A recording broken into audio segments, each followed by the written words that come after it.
this Hall of Presidents, we look upon a mirror of ourselves, the leaders we have chosen to safeguard our rights and our ideals, to imagine the future and to embrace its challenges.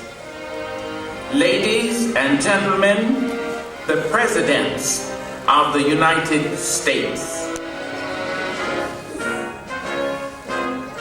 George Washington, John Adams, Thomas Jefferson, James Madison, James Monroe, John Quincy Adams, Andrew Jackson, Martin Van Buren, William Henry Harrison, John Tyler, James K. Polk, Zachary Taylor, Millard Fillmore, Franklin Pierce, James Buchanan, Abraham Lincoln, Andrew Johnson, Ulysses S. Grant, Rutherford B. Hayes, James A. Garfield, Chester A. Arthur, Grover Cleveland, Benjamin Harrison, William McKinley, Theodore Roosevelt, William Howard Taft, Woodrow Wilson, Warren G. Harding, Calvin Coolidge, Herbert Hoover, Franklin D. Roosevelt, Harry S. Truman, Dwight D. Eisenhower, John F. Kennedy, Lyndon B. Johnson, Richard M. Nixon, Gerald R. Ford, Jimmy Carter, Ronald Reagan, George Bush, and the current President of the United States, Bill Clinton.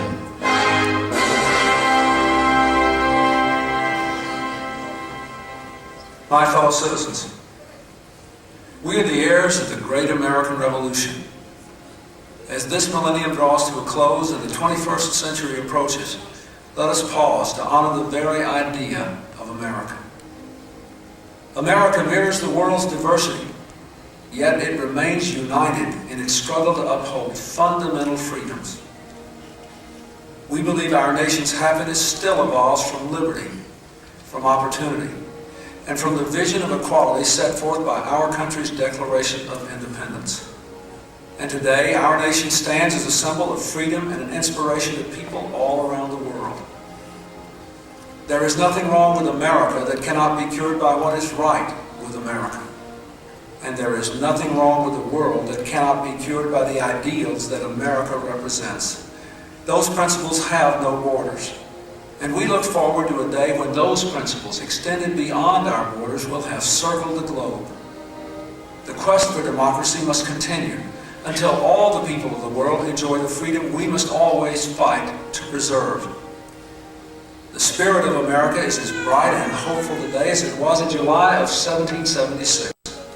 And we are ready to carry our great national experiment forward into the next millennium. If the experience of these extraordinary men adds up to any one thing, it is this. To be true to the American dream, one must have the wisdom to remember and the courage to change. In honoring these men, protectors of our heritage, servants of our dream, guides to the future we face together, we honor the enduring meaning of America. We, we, the people, hear in their voices the voice of our own hearts. President Abraham Lincoln. My fellow countrymen, I have often inquired of myself what great principle or idea it was that kept this Confederacy so long together. It was that all should have an equal chance, that all are created equal. This is the sentiment embodied in the Declaration of Independence.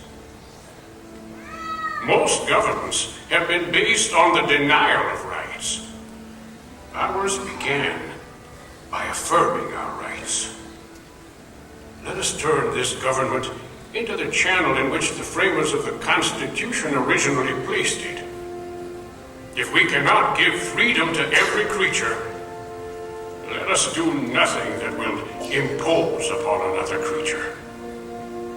True democracy makes no inquiry about the color of the skin or place of birth or any other circumstance or condition. We propose to give all a chance.